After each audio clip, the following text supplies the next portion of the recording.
નમસ્કાર, જય હિન્દ, જય ભારત. યુવરાજસિંહ જાડેજા. આજે આ ઉભો છું લોકશાહીના પાવન મંદિર એટલે કે વિધાનસભા પાસે. વિધાનસભાનો ગેટ નંબર 4 છે અને આ જે ગેટ નંબર 4 છે ત્યાં અમે પ્રવેશ મેળવવાનો પ્રયત્ન કર્યો. વિધાનસભાની અંદર આજે ખેડૂતોના જે પ્રાણ પ્રશ્નો હતા, પ્રાણ પ્રશ્નોની ચર્ચા અમારે સીએમ સાથે કરવાની હતી, પરંતુ અમને એન્ટ્રી આપવામાં આવતી નથી અને કહેવામાં એવું આવે છે કે તમને બ્લેકલિસ્ટ કરેલા છે. અમે સામાન્ય નાગરિકની જેમ એન્ટ્રી લેવા માટે અમારે કહી શકીએ જે પાસ સિસ્ટમ છે, પાસ સિસ્ટમ માટે પણ પ્રયત્ન કર્યો તો એ પણ એન્ટ્રી નો આપી. તેની સાથે સાથે અમે એ પણ પ્રયત્ન કર્યો કે ઉપરથી ફોન કરાવડાવીએ, એટલે કે ડેલિગેશન જે જવાનું છે, જેમાં આમ આદમી પાર્ટીના ધારાસભ્ય પણ છે, ગોપાલભાઈ ઇટાલિયા હોય, ચિત્રભાઈ વસાવા, હિમંતભાઈ ખવાય, એ બધા થકી ફોન પણ કરાવડાવ્યો, છતાં પણ જવા દેવામાં નથી આવતા. એટલે ભાઈ શા માટે જવા દેવામાં નથી આવતા? અમે જયારે પ્રશ્ન પૂછીએ છીએ ત્યારે એવું કહેવામાં આવે છે કે તમને બ્લેકલિસ્ટ કરેલા છે.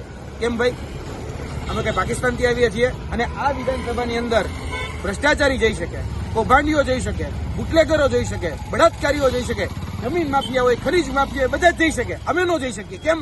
તો કે અત્યાર સુધી સરકારના જે પણ ભ્રષ્ટાચારો છે, જે પણ કૌભાંડો છે, એને અમે ઉજાગર કરતા આવ્યા છીએ, એટલા માટે અમે નથી જઈ શકતા. આજે સરકારને અમે અરીસો બતાવતા આવ્યા છીએ કે ભાઈ આટલી જગ્યાએ પેપર લીક થાય છે, આટલી જગ્યાએ ગેરીતો છે, આટલી જગ્યાએ કૌભાંડો થાય છે, એ બધું જ અમે ઉજાગર કરીએ છીએ. તો આજે અમને જવા દેવા નથી હોતા. આજે સામાન્ય જનતાના જે પ્રાણ પ્રશ્નો હોય એ પ્રાણ પ્રશ્નોની ચર્ચા કરીએ છીએ. જે ગરીબ, શોષિત, વંચિત વર્ગ છે એના જયારે પ્રાણ પ્રશ્નની ચર્ચા કરીએ છીએ તો અમને જવા દેવામાં નથી આવતા. એટલે આ ક્યાંનો ન્યાય છે?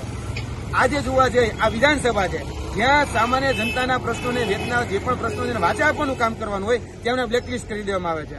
અને આજે અમને જયારે ક્યારે રોકવામાં આવે છે ત્યારે અમને સ્પષ્ટપણે એવું લાગે છે કે આ ગૃહમંત્રીના ઇશારે અમને રોકવામાં આવી રહ્યા હોય, કારણ કે આજે આ પોલીસ એનો હાથો બની અને અમને કહી રહી છે કે તમને અંદર જવા દેવામાં નહીં આવે.